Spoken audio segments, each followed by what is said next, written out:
right now, you're seeing all single adult men get off of this bus at the San Antonio airport. This is happening, per my source, every day. Hundreds of single adults being dropped off. Well, that was independent journalist Allie Bradley after ICE agents tipped her off about a large release of single adult male migrants at a Texas airport earlier today. She reports that this specific group was on their way to Chicago, where they'll be given a court order and placed under little supervision. And you know, in the past, this administration has conducted these large migrant transports during the middle of the night. But it appears that after December's historic border numbers, there's now such an overabundance of detained migrants. They're just shipping them across the country in the middle of the day. Border personnel has clearly had enough of this lawless administration, and now they're going to the press to expose it. Town Hall says they've received leaked audio of a meeting between Yuma Sector Border Patrol agents and DHS Secretary Alejandro Mayorkas. Now, according to the outlet, Mayorkas was visibly upset as agents really let him have it. One officer told him the border was better under Trump because, quote, everyone was doing their jobs, while another agent turned his back on Mayorkas, saying Mayorkas turned his back on them first.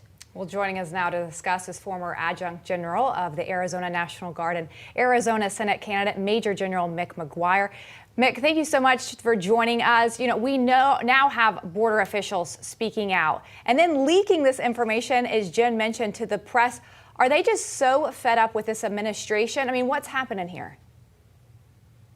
Well, good evening, Lindsay. Thanks for having me. Hi, Jen. Good to see you again. Well, here's what's happening. I was in Yuma about 3 months ago. I was on the border yesterday in the Naco sector. It is completely lawless. And I was the commanding general of the Guard through April of last year. On January 20th of 2021, the Biden administration zeroed out the funding for 1,030 National Guardsmen just here in Arizona that were supporting Customs and Border Patrol, ICE, and Immigration Services. They have cut off all mutual aid agreements with local law enforcement, sheriffs, National Guard, and military, and these fine officers feel abandoned. They've been accused of whipping people and not doing their jobs. This all started with abolish ICE and then defunding police, and now you're seeing vilification of Border Patrol officers. In Yuma, they literally have set up 6 temporary bus stops. I was down there about 3 months ago, 121 people apprehended in broad daylight.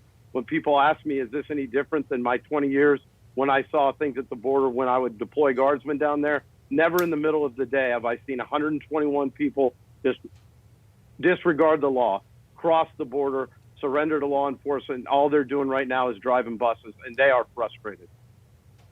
Yeah, and it's got to be tough, too, even recruiting new Border Patrol agents. You look at our police officers, a lot of them leaving the force because of difficult conditions. They don't have an administration that supports them. I would imagine with Border Patrol, they're dealing with the same situation. Absolutely. I mean, it is. I tell all of our great men and women that protect us in law enforcement, city, county, state, federal, that I don't know how they're recruiting in an environment where their leadership is vilifying them in the press daily. And I'm running for U.S. Senate because we cannot have the rule of law and have a continued presence as the greatest country in the history of the world if we turn a blind eye to one law. We begin turning a blind eye to all, and no one is enforcing immigration law at the border. The radical left has completely taken over. We have an open border in Arizona. It's affecting everyone. You know, our supposed border czar, VP Kamala Harris, is still trying to figure out those root causes, which she's been doing for a while now. She'll be in Honduras this week to attend the inauguration of President-elect Xiomara Castro. This is someone who is self-described socialist with ties to anti-Semitic figures. Castro's running mate apparently said that Jews control the global money supply. But General, my concern here is if they're only focusing on these long-term solutions, how much longer can America sustain this open border policy? We have 3 more years of this president. Yeah, the temperature is rising. That's why we've got to win back control of the Senate. You know, people ask me on the campaign trail, what's the solution? You got to build and complete the wall. You have to surveil it.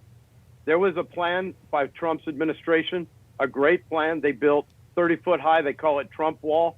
Down there, I was in Naco, Arizona yesterday, and there are pilings for cameras and lights, and the power was brought to within a half mile of where it would need to be to cover a 35-mile stretch of border in the open desert at Biden zeroed out the funding for that at midnight. All the equipment, everything to surveil and enforce that section of the border has been stopped by Biden. And everyone is suffering. I say this has gone from a crisis to a human tragedy. It is a full-blown invasion. And in Arizona, border security is much more than national security. It is human security. There is human trafficking, drugs, and smuggling of all kinds of materials.